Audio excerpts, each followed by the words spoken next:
Otro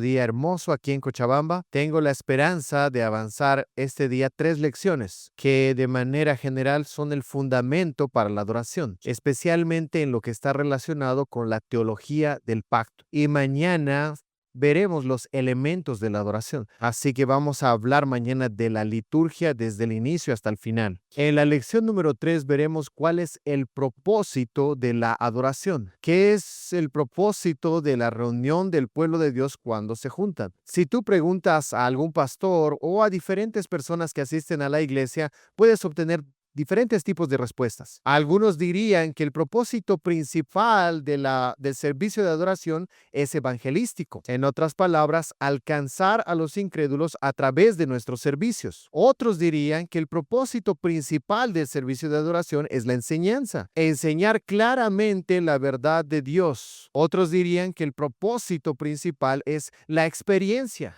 Un encuentro con Dios, una experiencia de la presencia de Dios, tener nuestros corazones ardiendo. Otros dirían que el propósito es la gracia, la alabanza, que es un sacrificio que presentamos delante de Dios. Y por supuesto, hay elementos de verdad en cada uno de estos, pero ninguno de estos captura todo el enfoque del propósito de la adoración. Ninguno de estos nos muestra de qué trata el panorama entero. Y vamos a tomar un buen tiempo para desempacar cuál es el propósito. Y vamos a aprender que el propósito del servicio de adoración es la renovación del pacto. Entendiendo entonces ese panorama, vamos a ir poniendo las piezas en su lugar. Así que vamos a ir desempacando estas ideas progresivamente y nos tomará un par de lecciones poder entender todo este panorama. Para este momento, abramos nuestras Biblias en Éxodo capítulo 24 y vamos a observar un servicio de adoración muy significante. Vamos a leer desde Éxodo 24 del 1 al 11. Leemos Éxodo 24, 1 al 11. Dijo Jehová a Moisés: Sube ante Jehová tú y Aarón, Nadab y Abiú, y 70 de los ancianos de Israel, y os inclinaréis desde lejos. Pero Moisés solo se acercará a Jehová, y ellos no se acerquen ni suba el pueblo con él.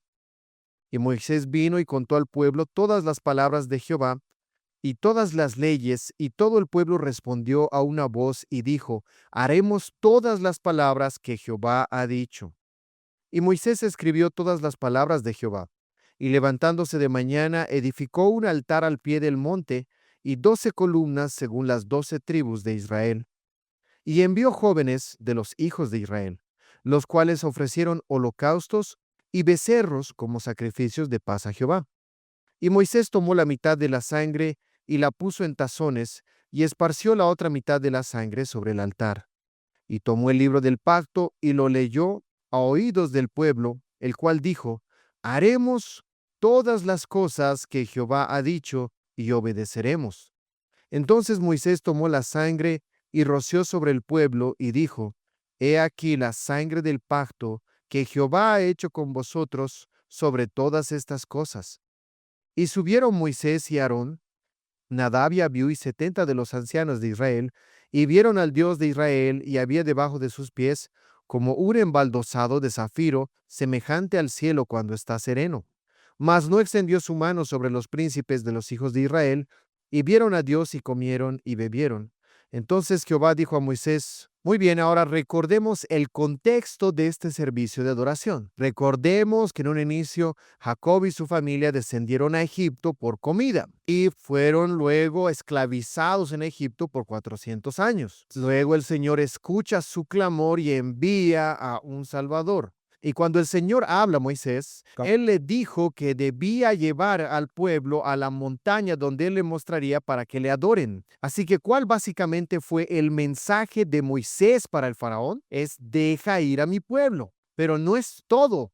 es deja ir a mi pueblo para que adore. Y eso se repite una y otra vez. Deja ir a mi pueblo para que entonces ellos adoren. Así que Dios envía las 10 plagas, mata al primero de los al primogénito, abre el océano, el mar, delante de su pueblo. Y finalmente entonces el pueblo arriba a monte de Sinaí. Y es aquí donde el Señor viene y les da su ley. Las montañas están cubiertas con neblina y hay un sonido de trompeta. Les da los 10 mandamientos en Éxodo 20 y también luego les da leyes civiles y ceremoniales. Eso lo encontramos desde Éxodo capítulo 20 hasta Éxodo 23. Esa sección corta es llamado el libro del pacto o la ley del pacto. No era todo el pacto, ya que Dios les da muchas otras leyes a su pueblo, pero básicamente ese es el resumen. Así que cuando el libro del pacto fue completado, el Señor entonces los llamó para un servicio de adoración. Él les dijo, vengan y adoren. Este no era cualquier tipo de servicio de adoración. Este es el servicio de adoración. Ese era el servicio de adoración a la que Él había enviado al pueblo a realizar. Este era el momento del que estaban esperando tanto tiempo. Era la razón por la que fueron liberados. Así que este es un servicio de adoración importante.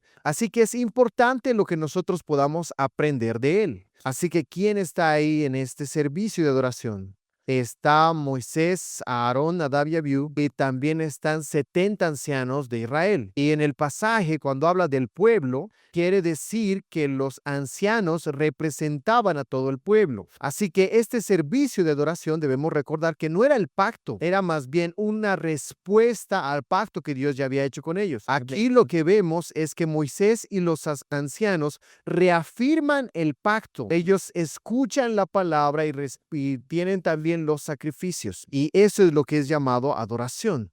Era una ceremonia de renovación del pacto. Y debemos recordar que no es este el punto donde el pacto inicia. Debemos ver que primero Dios hizo un pacto con Abraham. Israel ya era el pueblo de Dios incluso cuando estaba esclavizado en Egipto. Y la razón por la que los libertó es porque ya tenía un pacto con ellos. Pero aquí en el monte Sinaí ahora tenemos la renovación del pacto. Así que ahora se vuelve más elaborado, ahora se expresan más detalles, porque ahora ya no va dedicado a una familia pequeña. Israel ya se ha convertido en una gran nación. Así que ahora una nación necesita leyes nacionales. La adoración será instituida en el tabernáculo. And worship centered on that place. Y en el centro de todo eso, la adoración. Pero la relación pactual básicamente es la misma. Y la declaración básica del pacto es la siguiente: yo seré su Dios y ustedes serán mi pueblo. Y a través de las escrituras nosotros vemos repetidamente que el Señor renueva su pacto. Podemos verlo tanto en el Pentateuco y en el resto de las escrituras. Cada vez que hay un avivamiento en Israel, The people of God renew the covenant. el pueblo del Señor renueva su pacto. Ellos leen nuevamente el pacto, el libro del pacto, y declaran lealtad al Señor. Y la forma en cómo lo declaran es en una forma de servicio de adoración. Y nos provee diferentes y los normales elementos de adoración. Moisés lee la palabra de Dios y la explica. Había entonces una predicación ya en el servicio del Antiguo Testamento. Los libros proféticos son resúmenes de predicaciones. También habían sacrificios. Éxodo 24 menciona sacrificios y menciona que parte del sacrificio era comido por los que estaban participando de esta adoración. Es interesante ver que el comer es una parte importante dentro del servicio de adoración. Jesús instituyó el nuevo pacto alrededor de una comida. Ese lenguaje de comer y beber es constante en las escrituras. Así que vamos a considerar también la adoración en nuestras iglesias y vamos a ver cómo las partes forman un todo. Queremos entender entonces que el servicio de adoración es una renovación del pacto. De nuestra relación con Dios es renovada y reavivada. Pero antes de que podamos explicar eso en más detalle, veamos esos 4 propósitos que vimos en un inicio que algunos piensan que es el propósito de la adoración. Muy bien, hace rato dijimos que algunos consideran que el primer propósito es el evangelismo. Algunos piensan que ese es el primer propósito, que nosotros podamos compartir el evangelio a través del servicio de adoración. En otras palabras, nuestros servicios atraigan a los incrédulos y les puedan dar a ellos salvación. Y por supuesto, dentro del servicio de adoración hay un espacio para esto. But the object of our worship is not our neighbor. Pero el objetivo de nuestra adoración no es nuestro vecino incrédulo, es Exacto. Dios el objeto de nuestra adoración. Debemos darle la gloria al Señor, ofreciéndole nuestra adoración, adorándole a Él en la belleza de su gloria. Eso es lo que escuchamos ahí en 1 Corintios 16 al 29. La adoración es centrada en la santidad de Dios. Si Dios no es nuestro enfoque, entonces eso no es adoración. ¿Y a quiénes llama el Señor a adorar? De una manera general, Dios llama a las naciones, pero llama de una manera especial a su pueblo a reunirse. Eso es lo que significa la iglesia, aquellos llamados por el Señor. Por eso es llamada la congregación. Es el pueblo de Dios que se junta para adorarle. Los incrédulos no reciben ese llamado de adoración de la misma manera como lo recibe el pueblo de Dios. Así que la adoración es para Dios. Ahora piensen en esto, si se convierte el evangelismo el propósito del servicio de adoración, entonces nuestra liturgia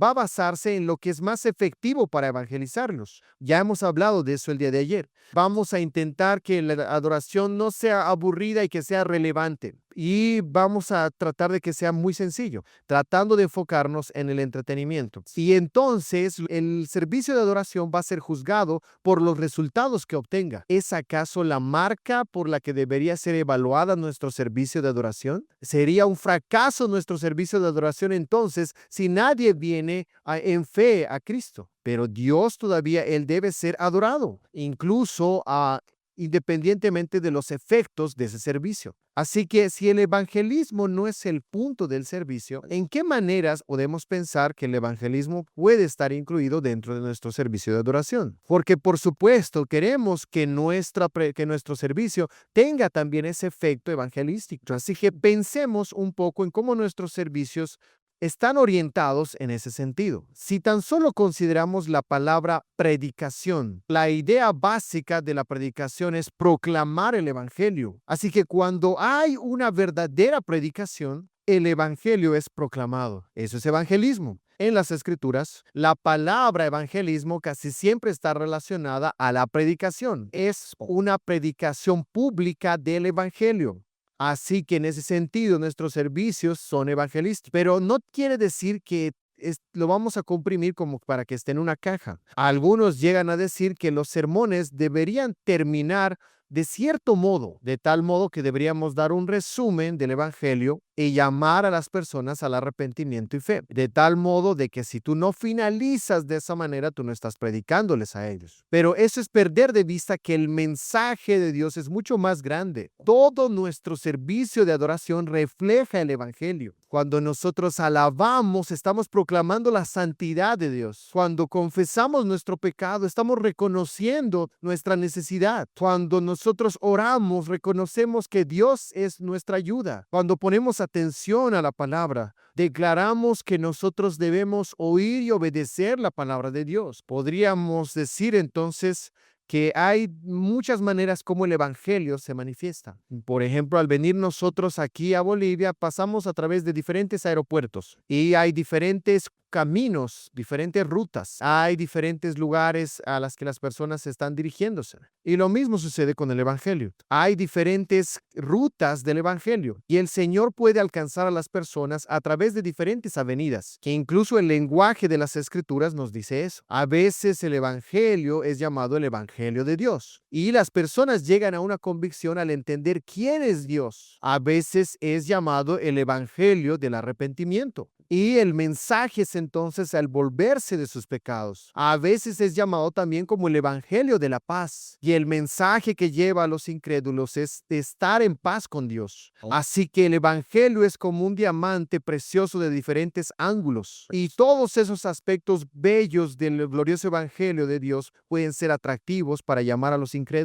Así que no piensen que el evangelio es simplemente una pequeña caja. Así que nuestra predicación llega a ser el elemento principal del evangelismo, pero también todo el servicio de nuestra adoración. Nosotros leemos en 1 Corintios capítulo 14 que los incrédulos ingresan a un servicio de adoración y estamos ahí en el contexto del hablar en lenguas. Tanto el Pablo les dice a los corintios que no sería de mucha ayuda si los incrédulos ingresan al culto y no entienden lo que se está diciendo. Así que nosotros aprendemos un principio ahí. Debe haber un sentido en que nuestros servicios tienen que ser entendibles para el incrédulo. Aunque todavía se mantienen con fidelidad a la verdad revelada de Dios, queremos hacerlo de una manera que dé la bienvenida a los demás. Así que eso puede involucrar que dejemos de usar algún vocabulario bastante cristiano. Y tenemos que hacer esto bastante claro y explicarlo en nuestros servicios. Pero incluso las personas dentro de la iglesia. El ministerio de la bienvenida es bastante importante.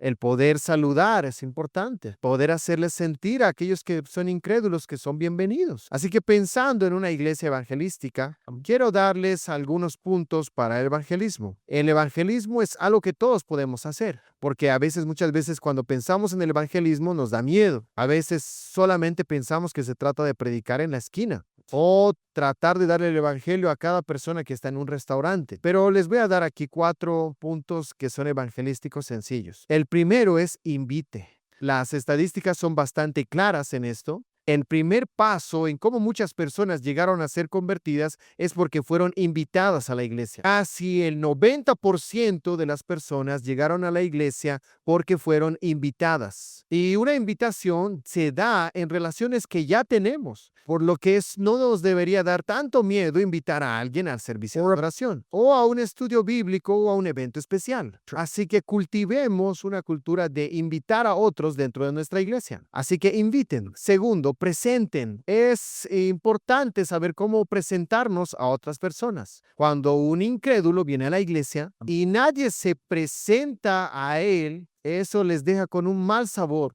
Así que cultivemos en nuestras iglesias ese cuidado y constantemente tratemos de recordar a nuestro pueblo, que estén atentos para ver a los visitantes, que sean activos al presentarse ellos mismos. Así que presentarse. Tercero, incluir. Los incrédulos muchas veces lo dicen de una manera sencilla. No es que cuando nosotros le demos la primera vez el evangelio, ellos van a ser convertidos. Muchas veces se da más bien como en un peregrinaje. Es mientras nosotros les incluimos a la vida de la iglesia y ellos escuchan elementos del evangelio semana tras semana y ellos interactúan con hermanos y hermanas. Entonces la verdad llega a cambiar sus corazones completamente. Y entonces llega un momento en que se encuentran ellos creyendo. Así que incluso si alguien no es convertido en su primera visita a la iglesia, todavía seguimos dándole la bienvenida y mantener una comunión. Y les invitamos a nuestros hogares. Les invitamos a jugar Wally, a ser amigos. Porque muchas veces las personas primero llegan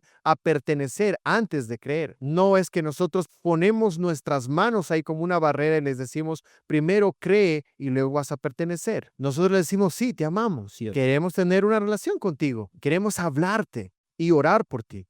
And it's often out of belonging that the belief arises. Y es entonces que en esa perseverancia el Señor la usa. Así que inviten, preséntense, incluyan y también animen. Hacer buenas preguntas es una buena manera de evangelizar. Si ustedes observan las conversaciones de Jesús, You'll see he spends a lot of time asking questions. pueden ver que muchas veces se toma el tiempo para hacer preguntas. Esa es la manera en cómo él hace para atraer a alguien. Y no es como como una encuesta. Cuando nosotros tenemos ese trato, ellos se abren a nosotros. Podríamos incluso preguntarle algo tan básico como ¿qué te gustó del servicio de adoración? Podemos decirle ¿algo del sermón tuvo valor para ti? ¿Qué crees al respecto? Eso es más efectivo que simplemente nosotros hablar.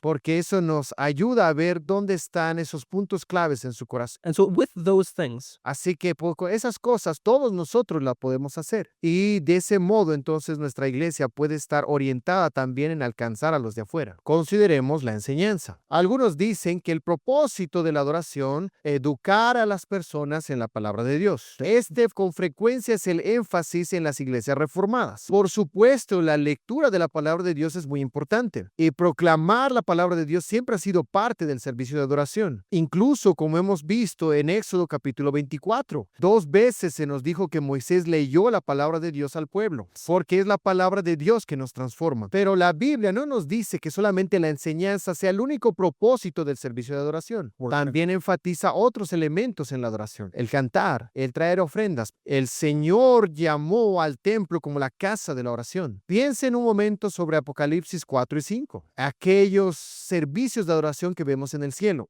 Ahí no están escuchando ningún sermón. Ellos están adorando en sus rodillas a Dios. Es interesante pensar sobre la adoración celestial. ¿Qué elementos de la adoración permanecerán? Recuérdense 1 Corintios 13, cuando se nos recuerda que el amor es mucho más grande que las lenguas y todas esas otras cosas. Y se nos dice en una parte que las profecías cesarán. También el conocimiento pasará. Porque por un lado nosotros ahora conocemos en parte y profetizamos en parte, pero entonces llegará el día en que conoceremos completamente. Así que en un sentido en el cielo ya no habrá más necesidad de sermones, porque veremos a Dios directamente tal como Él es. Así que hay un sentido en que la necesidad de la enseñanza es una concesión acorde a nuestra naturaleza pecaminosa por la corrupción que existe en nuestras mentes. Pero cuando veamos a Dios directamente, la adoración será simplemente eso, y alabanzas y agradecimiento a Él. Así que debemos ser cuidadosos en no hacer del sermón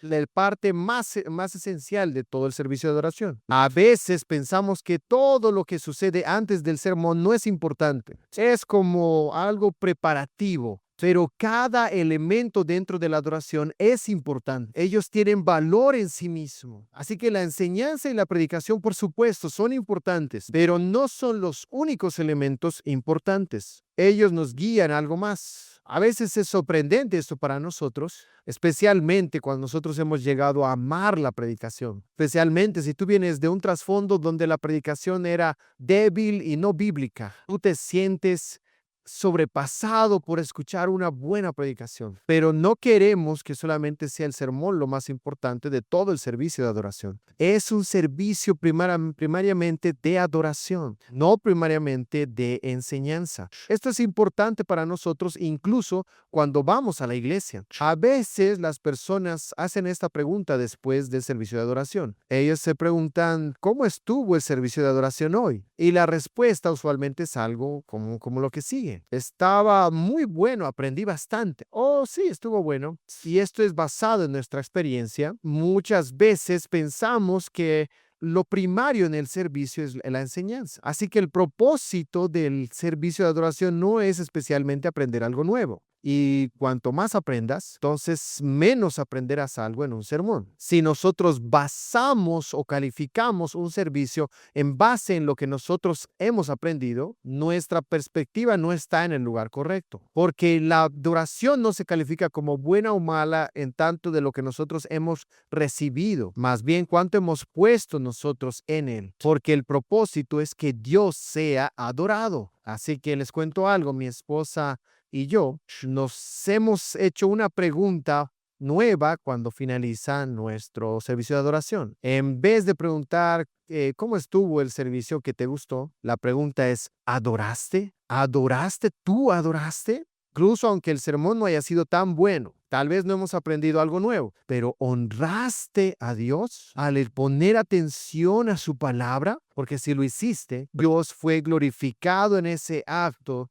de adoración. Tal vez no te gustó ninguna de las canciones, tal vez no fue el estilo que tú prefieres, pero cantaste verdad desde tu corazón, entonces el Señor fue adorado y honrado. Así que otra vez queremos mantener el enfoque en Dios. El enfoque evangelístico pone demasiado hacia los no creyentes. Y cuando la enseñanza es el enfoque principal, ponen la atención sobre nosotros. Pero la adoración es sobre Dios. Y aún más podemos pensar sobre el discipulado. Necesitamos en el discipulado mucho más, a través del discipulado, mucha más enseñanza de lo que obtenemos en un sermón. Hay muchos buenos recursos de discipulado que nosotros tenemos. Las escuelas están discipulando. Las redes sociales están discipulando. Las noticias están discipulando. Así que debemos tratar de ser más intencionales en nuestro discipulado a través de muchas áreas. Así que, por supuesto, necesitamos servicios de adoración, también una educación cristiana, estudios bíblicos, necesitamos catequizar a nuestros niños, mentorear a otros, tomar clases. Así que la enseñanza permea muchas áreas de nuestra vida. Y, por supuesto, queremos dar buenos recursos, queremos tener buenos libros, queremos poder recomendar buenos podcasts o algunos